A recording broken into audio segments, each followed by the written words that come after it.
Hey guys, it's Christine, also known as IvyWinter. Thank you for joining me for another Disney video.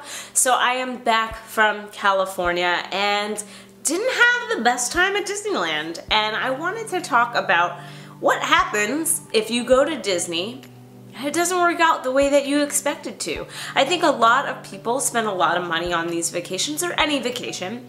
And when it doesn't go the way that you had hoped, a lot of people get very upset or angry or, just in general, I think especially with Disney, we feel like it's meant to be magical and everything should work out exactly as you planned and there should be no crowds and no lines and everything should be perfect. And that's unfortunately not always the case. I want to talk a little bit about my experience and what now? What do you do now when you feel like, you went to Disney and it wasn't all that great? So the short version of why things went south was because we went Columbus Day weekend. This was not intentional, and when I say intentional, I mean we didn't even realize it was Columbus Day weekend until a month prior to the trip. We were going because on the Saturday before, we were going to a wedding on my husband's side of the family, and so it made sense to us to drive down to Disneyland afterwards because it was only an hour away. We didn't realize that following, Sunday, Monday was Columbus Day weekend, Columbus Day, and so we were going at a very, very busy time of year. So I just want to preface that first, this isn't like a normal, typical experience, but this is something to keep in mind when you are planning to go around a holiday time. Normally I avoid holidays like the plague, but like I said, we didn't actually realize that it was coinciding with Columbus Day and was often told by people, oh, don't worry about it, it's not that big of a holiday, it's gonna be just fine, it's not like you're going around Christmas time, everything's gonna be great. Well, not necessarily true, because it wasn't just that the holiday was or wasn't being celebrated. There were schools in Arizona that were off, so a lot of those families booked trips, drove to California to go to Disneyland. There was a lot of different sort of fall breaks happening. Some of you might have even seen that there were a lot of tweets and photos and things going around of just how crowded it was, and unfortunately, we were there for that. So, first I want to say that our first day in California Adventure was overall very good. We got to do everything that we wanted to do. We rode, Guardians twice. We did Radiator Springs Racers, Incredicoaster, had dinner at Carthay, saw Paint the Night. While there were a few lines for things longer than typical, maybe for a beer or whatever, it was otherwise a really great experience. But our Disneyland day was not great. We ended up only riding 4 rides the entire day, this with Max Pass, and with getting to the park. We got there about an hour after opening. We did not get there right at opening, which is something that I would have done differently. I would have made sure that we got there at opening. Fortunately, because my husband is not a big Disney fan, getting him up early, like convincing him to get up early for Disney, just doesn't fly. So it wasn't really gonna work that we were gonna get there at 8 a.m., but we did get there like around 9 a.m. Of course, when I say we got there, I mean we got to the security, and probably took us all in all to get from security into the actual park, so through security and through ticket check, was about 45 minutes. So by the time we got into the park, it was already 9:45. We did get to ride Pirates first thing. We did get to ride Indiana Jones despite it going down quite a number of times. We did get to ride Big Thunder and Mr. Toad, and that was it. Max passes were pretty much gone by early afternoon. It also didn't help, I'm going to add this in as well, I wasn't feeling well. I've been like back and forth sick for a few weeks. Some of you can probably tell I'm very congested. It's turned into this like full-blown chest cold thing.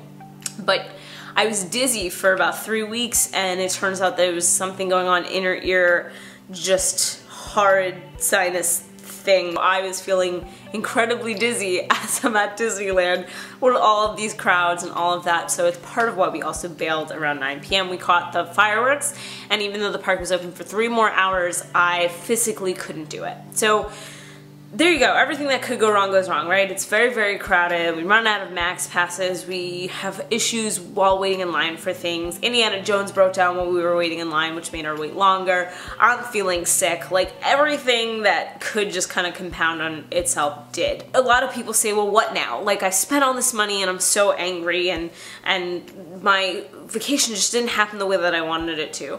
I think the first thing is, like, you kind of just have to roll with the punches and accept it. We rolled with the punches as much as possible. You know, with Ghost Galaxy, when we realized, okay, this isn't working out, we need to get off the line, we just had to do it. Like, there was a part of us that didn't want to get offline because we had already waited for almost 2 hours and hadn't gotten on a ride yet, and to think that we wasted that time doing nothing was annoying to us. But I also realized that it was actually the better move because we had this now Max Pass for Indy, we had a reservation for Star Wars VR, we needed to eat, we were starving. Sometimes you just need to roll with the punches and make the decisions that maybe at the time feel like they really suck, like you don't want to bail on the line or whatever it might be. But make the decisions that are going to be best for you. Because in the end, it was better that we went on Indy, did Star Wars VR, ate some food, because that was making us cranky as well. So be prepared to change your plans last minute, you know, make those changes, even if it doesn't seem ideal. I think that's really, really important in the moment. I think the second, like I said, what I would have done to make things better was to actually get there at opening.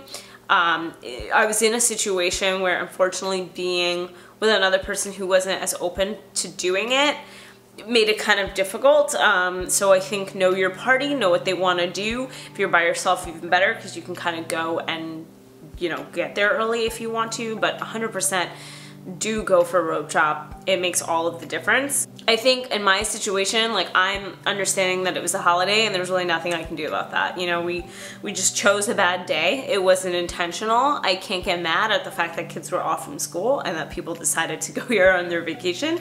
That is not controlled by Disney. That is not controlled by anyone. It just is what it is. So I think that's really important, is to just accept the things you cannot change, right? Accept the fact that, you know, this was maybe the scenario that it was. Maybe some of you are watching this right now, or they're in Columbus Day and you're just fuming about it. You have to accept that it is what it was. Like, you can't predict 100% what's going to happen. And I bet you there were people at the park that day who had a great day. I bet you there were people who somehow everything sort of panned out for them in a good way, or maybe they didn't mind waiting 2 hours for rides or whatever it might have been. You know, everyone has different experiences, but I definitely think that you have to be you just have to be accepting of it. If I let it really get me down, it would have ruined my whole vacation, you know? We were still going to San Diego and doing other things.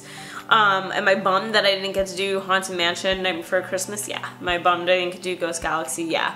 But I also know that the situation was what it was, and there was nothing else I could really do. I think the next thing is, if you did have a trip that wasn't great and it's for a very specific reason, you had like a very poor cast member interaction or something like that, which I don't think are common at all, or something just went really wrong, that maybe you do feel like could have been in Disney's control, something that really screwed with your vacation. You know, when we started off this vacation, I tried to buy tickets on the app and it charged me like 6 times but didn't give me tickets. So that was a situation where I called them. So I think there are definitely situations where you can contact them. Even after the fact of your vacation, there are phone numbers, there are emails, all of that stuff to reach out and let people know at Disney about an experience. I don't believe in complaining over everything, but I do believe that if something happened that is really negatively affecting your trip, or that could have been done better, it's definitely okay to give that feedback. And in this situation where I was charged, obviously I wanted to get that rectified, so I called ticketing and we kind of figured it out. We figured out what the error was. I let them know this is how it came up, this is what I did to make it happen so that they can see it and fix it. And then we made sure that things got rectified with my bank and that I wasn't going to be charged. So in a scenario like that, obviously you need to contact somebody. So I think that's really important too. If you're sitting right now and you're like, I got overcharged, a cast member was terrible to me, and I really hope that never happens, you know, our bus broke down and whatever it might be, I think that's valid reason to contact them. So I think you should definitely do it, but just do it in a polite way. You know, going after Disney in an angry sort of way will never, or anyone will never get you very far. So I think just being polite and explaining your situation is the best way to go about it. I think for me, I'm just trying to look forward to January Disney World trip, right? Like, I'm lucky and blessed enough to be able to go to these parks quite a bit, and I think knowing that definitely makes the situation different. And I understand that I'm in a very unique situation. There are a lot of people who go to Disney and it is the one and only time they go to Disney. They don't get to go a lot. They don't get to do do-overs. And to that, I think I say just try to enjoy the time with the people that you're with, even if it isn't in the most ideal scenario. So I think it's really important to keep that in perspective when you're going to any Disney park, even if it is that once-in-a-lifetime trip, is to just remember the perspective of who you're spending your time with and look at the silver lining of the positive things that happen. Anyway, that's kind of my thoughts right now. This was off script and I don't know how this is all going to turn out, but it was just like in my brain because of everything that happened. I'll probably end up talking more in depth about the trip and exactly what happened and how things were on the TTA podcast. If you guys don't listen, that is a podcast I do with Rob of Rob Plays That Game, and if I haven't talked about it already, by the time this video comes out, it will be on an episode soon, I'm sure. So if you want to hear more about just logistics and stuff, you can listen to that episode. Anyway, those are my thoughts. I would love to know in the comments below, have you had a Disney trip that was not ideal? How did you deal with it? Were there silver linings to that you just loved, that you think about a lot more than maybe the negatives? Let me know your experiences in the comments below. I would love to hear them. If you like this video, then like it. If you like me, you should subscribe because I make videos every single week. And I love that I can just be open and honest with you guys about just my experiences because, like I said, they're not always magical, but that's okay. That's just life.